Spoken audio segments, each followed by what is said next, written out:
The win. This is an NBC News special report. Here's Lester Holt.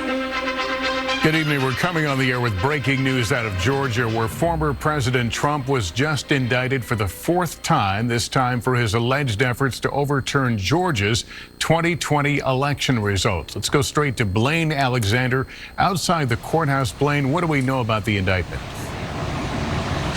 Well, Lester, we are just now getting a look at this. This has just been published on the county court's website. But as you mentioned, we do know that former President Donald Trump is among the defendants. What's remarkable here, though, Lester, is that it is not just Donald Trump. There are a number of his allies that are also being charged in this indictment. Now, we're still digging through this and finding out more about what these charges entail and who all is being charged along with the former president. But we can certainly say that already we are seeing a number that is numbering in the double digits of defendants. So this certainly sets it apart from the other legal challenges, Lester, that the former president is facing. This is an investigation that spanned more than 2 years and certainly is coming to a very notable peak right now, Lester. All right, Blaine, thanks. With me is senior legal correspondent Laura Jarrett. Laura, walk us through what are the names you're seeing there suggest to you about where this goes. All right, Lester, we've got 41 counts here. We have the former president of the United States, Donald Trump, as well as several of his allies, including his attorneys, Giuliani, Eastman, Cheeseborough, Clark, Ellis. Also, we have at least one fake elector that I've seen here. We have David Schaefer. We also have Ray Stallings, another attorney, as well as several other allies here, Lester, as we still work through this. It all will be arraigned at a date that we'll learn in due time. That concludes our special report. More on our streaming network, NBC News Now. I'm Lester Holt. Good evening.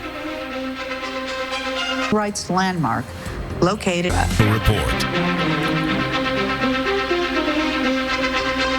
Good evening. I'm Hallie Jackson in Washington, and we are coming on the air with breaking news with former President Trump indicted in Georgia. We expect new details any minute now from the district attorney in Fulton County in that state. That's the microphone that you see on the left side of your screen as we speak. Fani Willis is set to speak to reporters at a news conference down in Atlanta. It comes as we are learning late tonight that former President Trump is now facing 13 new charges in his fourth indictment since March. This one now in Georgia. Tonight's news includes a total of 19 defendants, including, of course, the former president himself. We have a team of reporters and analysts covering every angle as we wait to hear from District Attorney Willis. I want to bring in NBC's Vaughn Hilliard to start us off. He is live for us outside the courthouse. Bring us up to speed, Vaughn. Hallie, this is the indictment that was brought about by the district attorney here in Fulton County, the heart of Atlanta, and approved by this grand jury here at this late hour tonight. We're talking about 19 defendants, including the former president of the United States, Donald Trump, and the current frontrunner for the Republican nomination in 2024, but also other allies, including the likes of Rudy Giuliani, the former New York mayor, who also served as his own personal lawyer here, who came in the aftermath of the 2020 election on Donald Trump's behalf and testified under oath before a Georgia Senate subcommittee false election fraud claims. In this indictment, it lays out very explicitly, quote, Trump and other defendants charged in this indictment refused to accept that Trump lost, and they knowingly and willfully joined a conspiracy to unlawfully change the outcome of the election in favor of Trump. Now, this is wide-ranging, beginning before the election even begins. The district attorney in this indictment alleges that Donald Trump had met with another individual to talk about what his election night speech would look like, and they had, according to this indictment, outlined plans to purport fraud and claim victory that night. Donald Trump ended up doing exactly that, claiming that he won the state of Georgia. Ultimately, after the votes were finally counted, he lost this election to Joe Biden by 11,000 votes. But also laid out in this indictment are acts that are alleged to have taken place all the way through September of 2021, when Donald Trump was still urging the state of Georgia and its governor to decertify its election election results, in his words, make the rightful winner have those electoral votes be counted.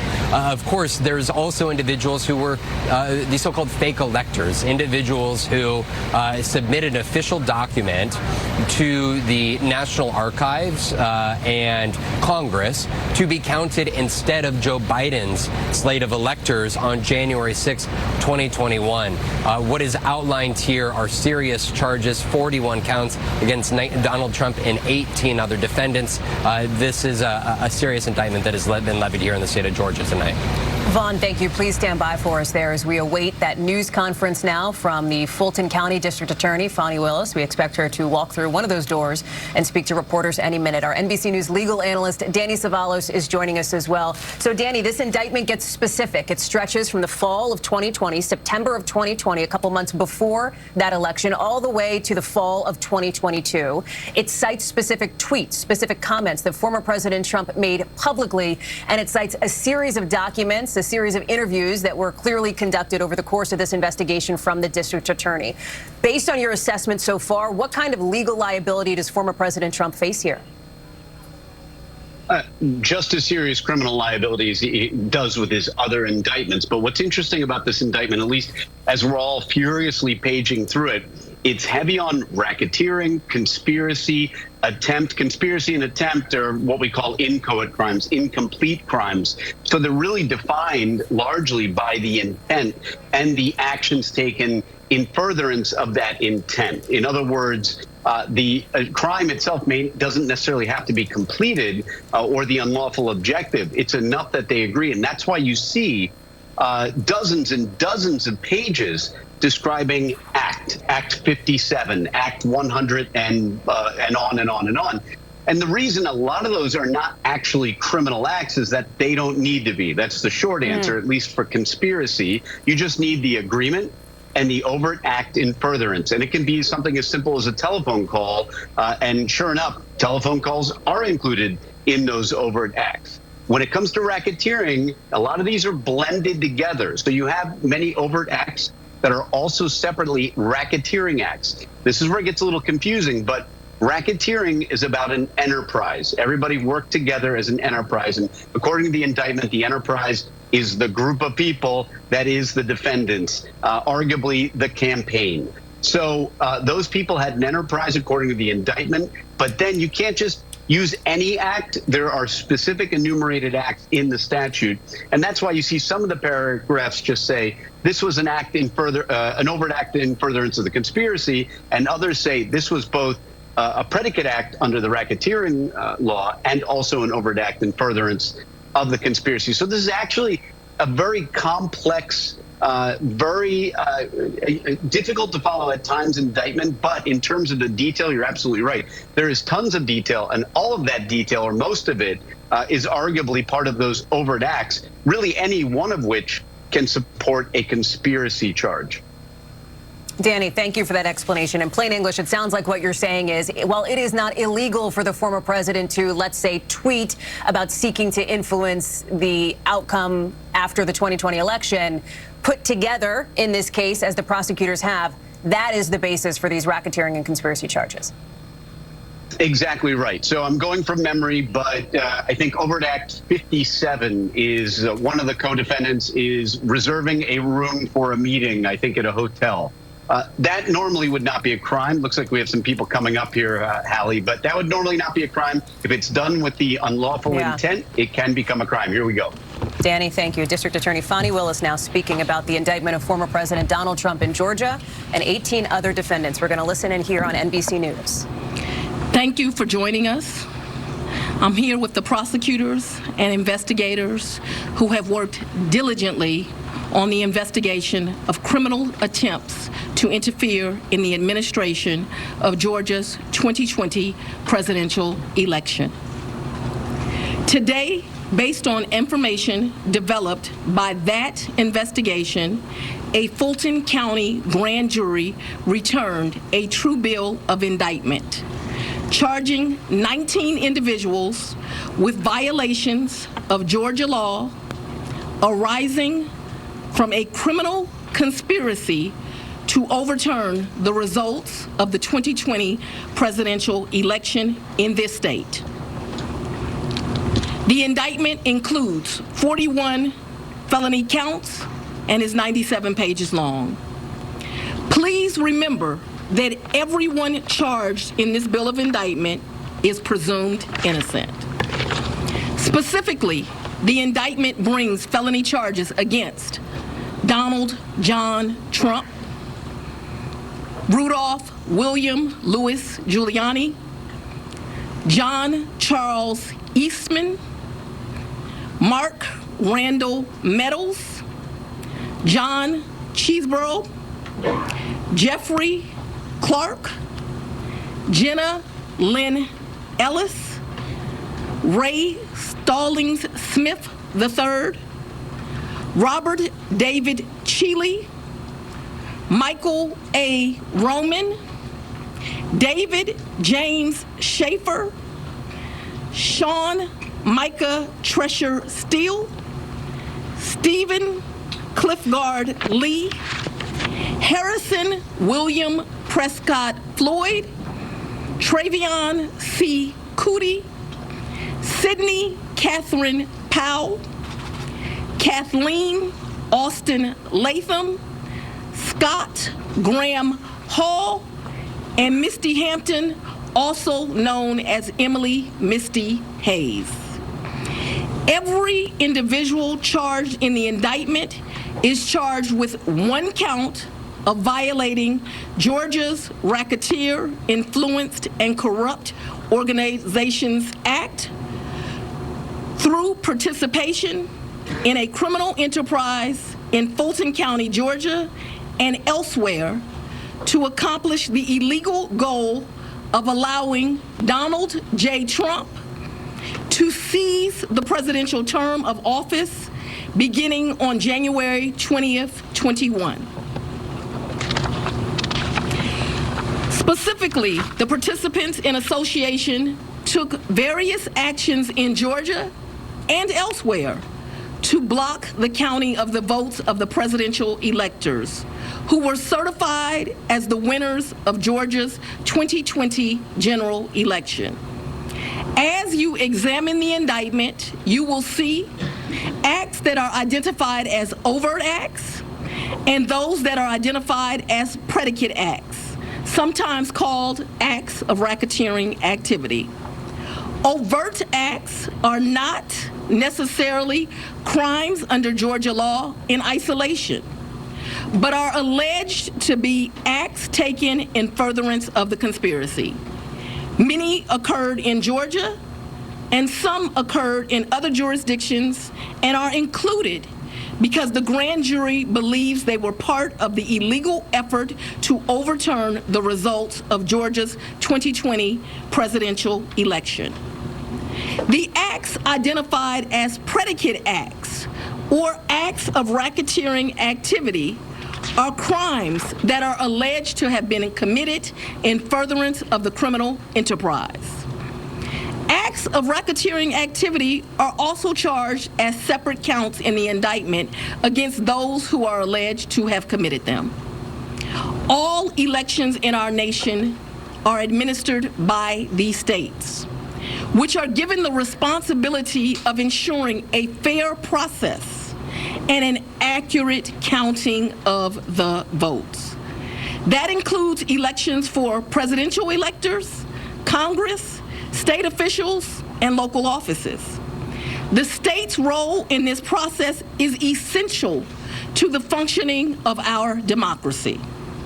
Georgia, like every state, has laws that allow those who believe that results of an election are wrong, whether because of intentional wrongdoing or unintentional error, to challenge those results in our state courts. The indictment alleges that rather than abide by Georgia's legal process for election challenges, the defendants engaged in a criminal racketeering enterprise to overturn Georgia's presidential election result. Subsequent to the indictment, as is the normal process in Georgia law, The grand jury issued arrest warrants for those who are charged.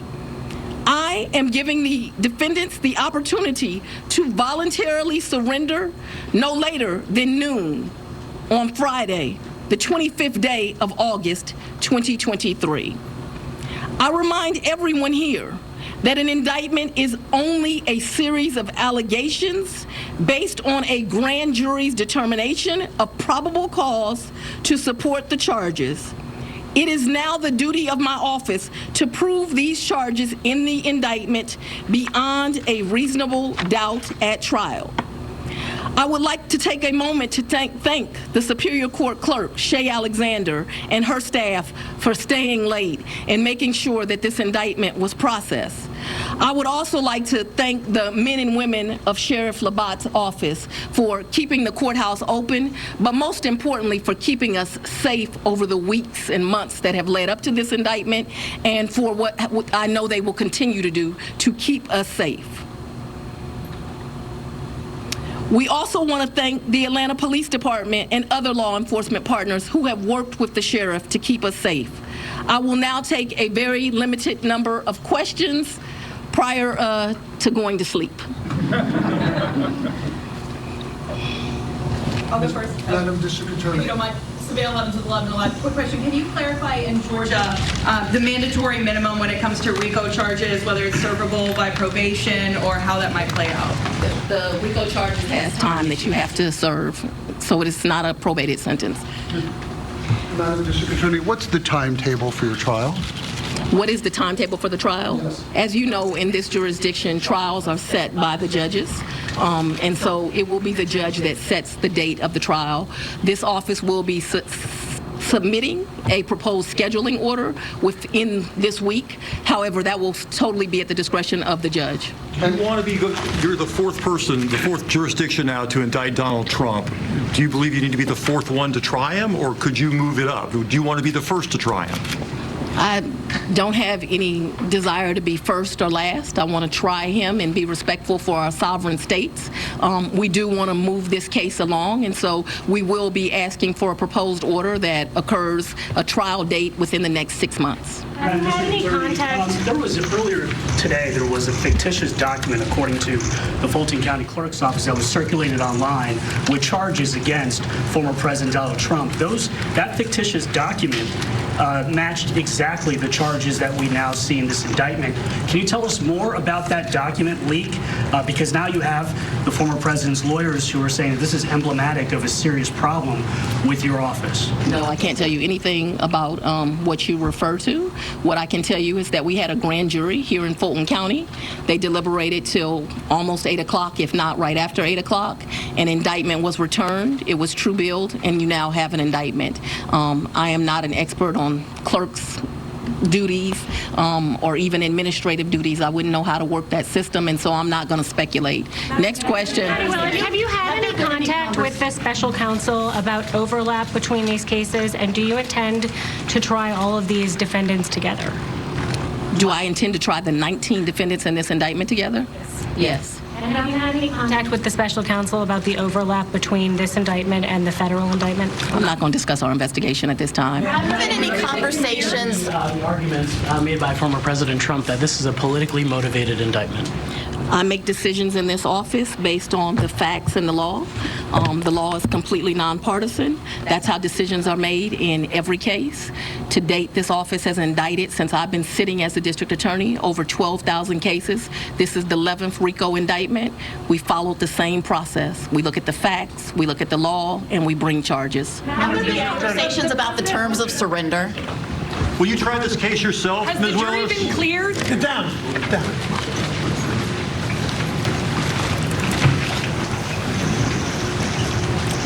You have been listening there to Fulton County District Attorney Fani Willis walking out of that news conference now as we are rounding the corner toward midnight Eastern time. An extraordinary moment here as former President Donald Trump is now indicted for the 4th time after leaving the White House, for the 4th time in a matter of months. You just heard the district attorney there lay out the reasons why she and her prosecutors brought this case against him, accusing him of seeking to illegitimately overturn the legitimate results in Georgia's 2020 election in former President Trump's ultimately failed bid to win the White House. I want to bring in Danny Ceballos now. And Danny, we heard some interesting new details there from the district attorney. Specifically, she pointed out that at least some of the charges named in this indictment, involved in this indictment, are not eligible for probation, meaning there is a mandatory prison sentence there. And on timing, she is hoping for a trial within the next 6 months. I don't have to tell you or our viewers that that puts us right up to the starting line of voters heading to the polls in the 2024 campaign. Former President Trump, of course, is a front runner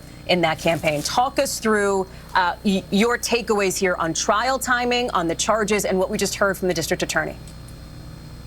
It seems impossible that this case could go to trial sometime next year in 2024. It actually seems impossible that it could go to trial in 2026. I'm not being glib here. When you look at the fact that the other current high-profile racketeering case that is pending in this same county has been in jury selection for 8 months. And if the name of the trial isn't at the tip of your tongue, then that's evidence that as high-profile as that trial is, and they can't seat a jury, this trial is 100 times as high-profile. And keep in mind also now there are many co-defendants. Each one of those co-defendants is charged with different crimes, and each one of those defendants is going to be filing motions to sever, motions to continue, motions to dismiss. All of these need to be decided.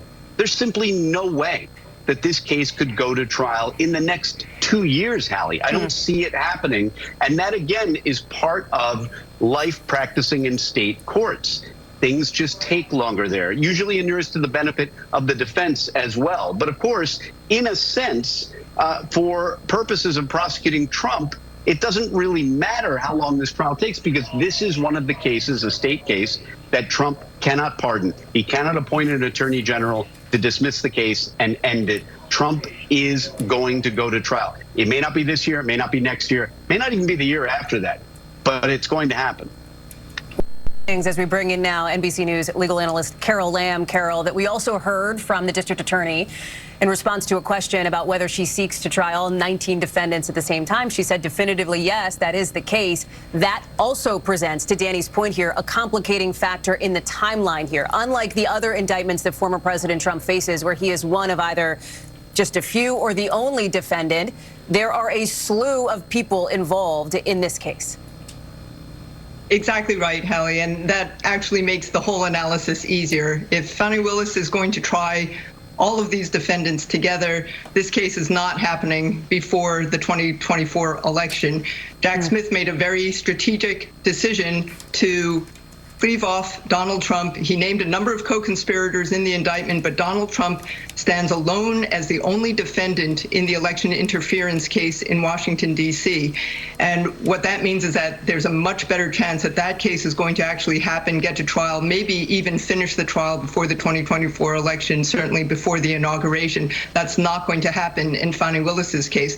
But again, because he cannot pardon himself or anyone else with respect to a state case, then the case can simply drag out either through the presidency or even after the presidency, and it won't make a difference. So I think the way this has been charged and the way these kinds of cases go in state court, it's basically made the decision for everybody that this case is not going to happen before the 2024 election.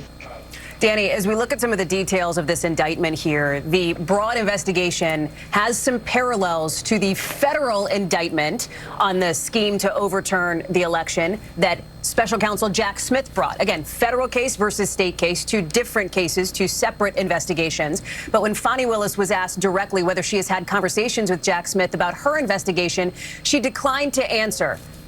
Not to overread any tea leaves here, but it was only a week or two ago where she suggested that she's had such little contact with Jack Smith that he probably wouldn't even be able to pronounce her name. How did you read that? I wouldn't be surprised if what you just said still holds true, that there is minimal contact. I wouldn't assume ever that state authorities are communicating with federal authorities on a case that they're not, say, a joint task force or not directly working together intentionally. These are two separate investigations, arguably thousands of miles apart or hundreds and hundreds of miles apart. depending on which direction you go to the nearest federal court in which a Trump case is pending. So I wouldn't be surprised if they haven't spoken that much at all. I mean, certainly they read the indictment that came out of D.C., and I must wonder if those prosecutors on Willis's team looked through the indictment to make sure they had all their bases covered, because sure enough, in the D.C. indictment of Trump, there is an entire section in cursive in heading Georgia. And so, of course, I'm sure the investigators in Georgia found that interesting, but certainly they operate as completely independently as separate sovereigns, literally, as the federal government and the state government, and they're going to investigate their case. And I couldn't agree more with Carol that this case is not going to trial. All the federal cases will be over before jury selection is even finished in this Georgia case. Danny, thank you. I want to bring in now NBC News correspondent Blaine Alexander, who is live for us outside the courthouse. She was in, of course, the court at that news conference. We saw you there, Blaine. So it has been a long day for District Attorney Fani Willis as she was presenting to the grand jury. It has now been a long evening for the District Attorney as she has filed this indictment. She is obviously holding this news conference late tonight. It seems as though the pace was accelerated from what the expectation was, as some witnesses who we expected to see tomorrow, perhaps, were called today. We now know the reason why, because it is now an indictment against former President Trump. Tell us more about what you're learning as you're talking to your many sources there in Georgia and where this goes. That accelerated pace was certainly something that stood out to me today, Hallie. The fact that we expected this to stretch into 2 days, something of this magnitude we thought would take 2 days to present. So the fact that this timeline was condensed shows that they really wanted to get it out and get it done today. A couple of things stood out to me about that news conference. One, the fact that she says that she plans to try all 19 defendants together. That means this is going to be, if that comes to pass, this is going to be an incredibly clunky trial, because you're talking about 19 sets of defense attorneys, 19 opening statements, 19 cross-examinations. This is something that is going to be large, but it's not something that Fani Willis has not done before. You know, I've covered Fani Willis in some form or fashion since 2014. That's when she brought a RICO trial back in Atlanta back then against a group of educators and school teachers in the Atlanta Public Schools cheating scandal. That was also a trial where they were all lumped together. So you saw this kind of spectacle of all of them standing with their defense attorneys in the courtroom. And I suspect that's what we're going to see here once this goes to trial, barring any sort of plea deals ahead of time. The other thing that really stood out to me, though, is that she's giving them a deadline to surrender. So what we're going to be watching for in Fulton County now over the next 10 or so days is one by one all of these people choosing to come in on different time frames with different likely sets of conditions, all to surrender here in Fulton County. Certainly a remarkable scene that we're going to see, Hallie. Danny, I want to go to you quickly on that, and then Blaine, I'll come back to you for another question. Does that mean, Danny, that given her deadline of noon on Friday, August 25th, we could see 19 separate arraignments from these 19 separate defendants that have been named? Yeah, ideally you arraign as many as you can in the same court proceeding. So it really comes down to a little bit of how much is the prosecutor's office going to work with these defendants. I mean, that is a relatively, it's not that short of a deadline. I mean, it gives them several days to appear. So it's not that harsh, but at the same time, there's going to be, at least I expect, some cooperation from both the state and the defendants. They're going to have to coordinate this, and it's not going to be easy to get everybody in the same place at the same time, especially when one of those everybody's requires a lot of security. Well, he's a former president. It also happens to be that deadline 2 days after the first Republican primary debate, one that Donald Trump is not at this point expected to attend, at least not at this moment based on our reporting. But Blaine, that does bring up the political nexus here. We know that Donald Trump has been, even late tonight, recently going after Fani Willis. He has accused her, he and his team, of putting forward this political persecution of him, essentially. You heard her push back on that attack, saying that the law, in her view, is nonpartisan, that this is not politically motivated. And I'll note that that was the longest answer of her news conference, Hallie. She gave quick answers to other things, but she spent some time on that. She spent some time defending her investigation, defending her team that was standing by her during that news conference. And you could tell that it was something that she really personally wanted to make sure that she got out there. She's not been shy about taking these criticisms head on and really speaking to them, pushing back against them.